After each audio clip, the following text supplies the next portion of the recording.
Hey everybody, and welcome back to the channel.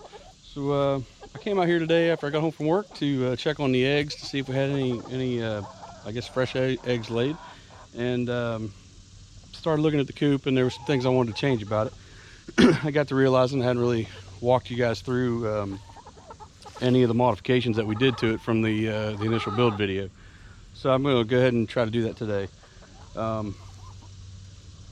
First off, I guess I put the door on it. That basically I got this ChickenGuard. I don't remember what it's called. ChickenGuard Extreme. I guess it's all programmable. Yeah, you can set a timer. You can go off the sunlight, or it can go, you know, like I said, manually off a timer, and you can do that independently for up or down, which is pretty cool. But so I basically, what I did here, I bought the motor itself and made the rest of the door. So the first door I started out with was a piece of plywood, just because that's what I had, and that ended up swelling up and not working. I'll kind of show you what I did here. So we saw a bunch of, or due to the height of the coop, we had a bunch of there's a bunch of units online, I guess, that open horizontally, which we just didn't really like the look of them. So I ended up trying to make my own, which I don't know if I like the look of this any better, but the original one I did, now with the plastic to make it work properly, I'm not sure if I'm really in love with it. But basically what I did, I come out of the motor, I made a pulley, come up to another pulley, and then straight down to the hook on the door. Rope just goes up and around and all the way down, and so you still get the vertical pull here, but translates that to the same pull over here. So the original door was wood, but based on the way the wood swelled up, it swelled up too much, and then basically got stuck, and the motor overloaded, wouldn't run. So I switched it to well, then it dried out and would work, but then it was too sloppy to run right. So I ended up buying this PVC off of McMaster-Carr, and it machines real easy. And the only problem was it was the flexible version, and it's got, you can still see it's got a little bit of a bend to it, if I can hold the camera right. But I put some pieces of wood on there to stiffen it up, and it works great, just doesn't look the best. So I might try to clean that up sometime in the future if we can ever get around to it. Another thing we did, put this lid on it, and the lid has a kickstand that usually just drops down, but the bolt is a little bit tight, so I did bring a wrench out to loosen that.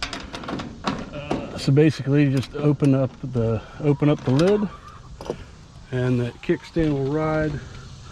It'll ride on that bolt. As it closes, goes right back to where it should, and as you lift it up, it falls right into place. So I've got two positions.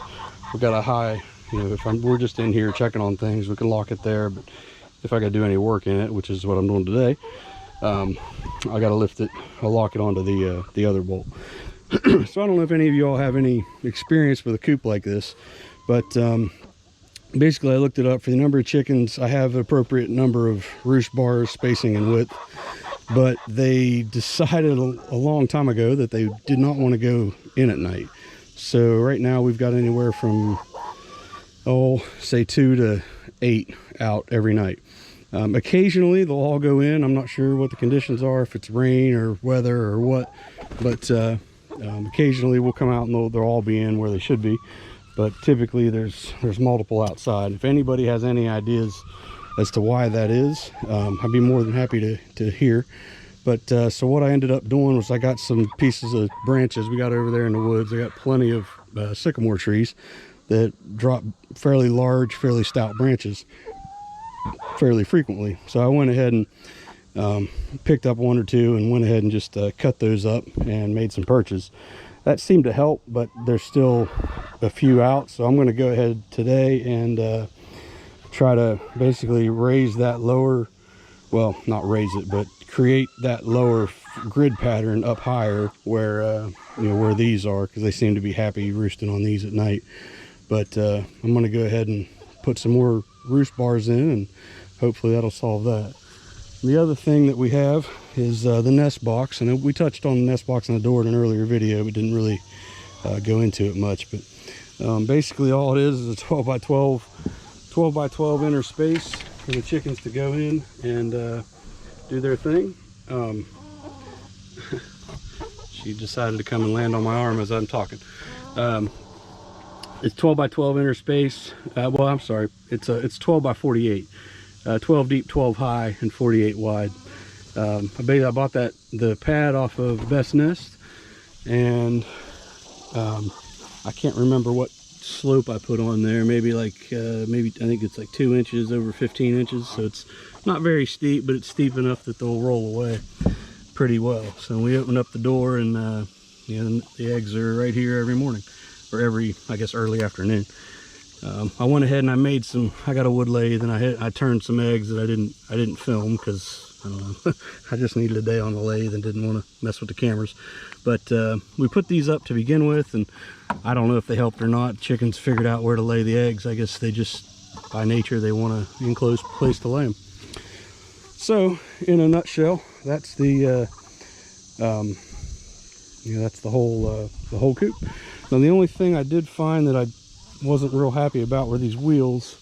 You probably can't see it, it's not on a good spot, but the wheels have a bend to them. That one you can probably see. That one has a little bit of a bend down at the bottom. I think I don't know if it's a weight thing or what, but they deformed a little bit on us. On the meat shawl that we had for the egg birds, we didn't have any issues with that at all, but this one has a little bit more weight to it.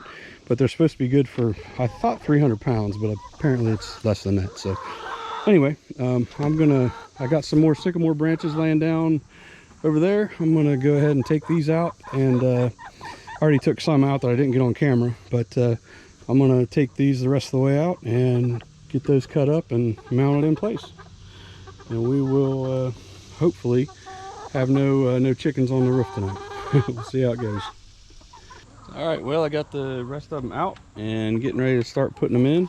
And basically, I'm just taking the rip saw and going at it. I'm going to cut them to length, and I'm going to screw a couple horizontals in. Well, I guess they're all horizontal, but a couple long ones across the front and back side, and then just some shorter ones pretty much over all these tube of threes that I put in for the original roost. So I wish I would have put them in a little differently. I could have just taken them out and raised that whole flooring up, but I stapled all the wire to the tube of threes, which makes it a lot, it's not worth it. All this wood's free and just takes me a little bit of time, so we'll just have to keep on after it.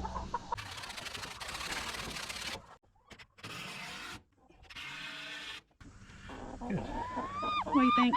I think it's okay. You gonna like your new roosting bars? I guess I could put one diagonal. I think so.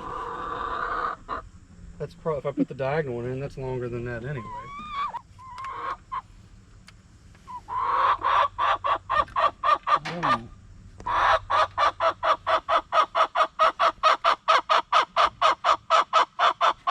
Hey, what's all the clucking? What's wrong? Are you camera shy now? You used to love the camera. She's in there sniffing around the nest box. Mm-hmm. Go in there and make us some eggs.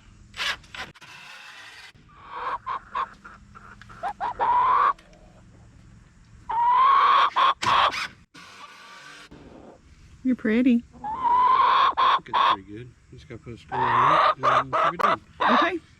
Let's see what they do. Tara's just washing it out because it's got pretty nasty. It doesn't take very long.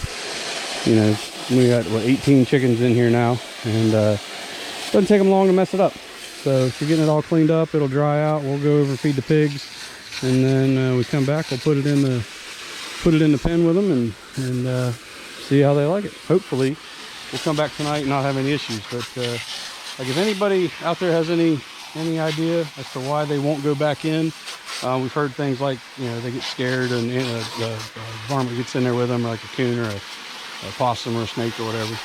But that's, if it happened really, really long time ago. Not sure what to do, how to get them to go back in at night, but we've been having trouble, not really since day one, since about day 5. We've been having trouble since then. And if anybody has any idea, we'd really appreciate it. So we'll get it back over there and see how they do. Thanks for watching.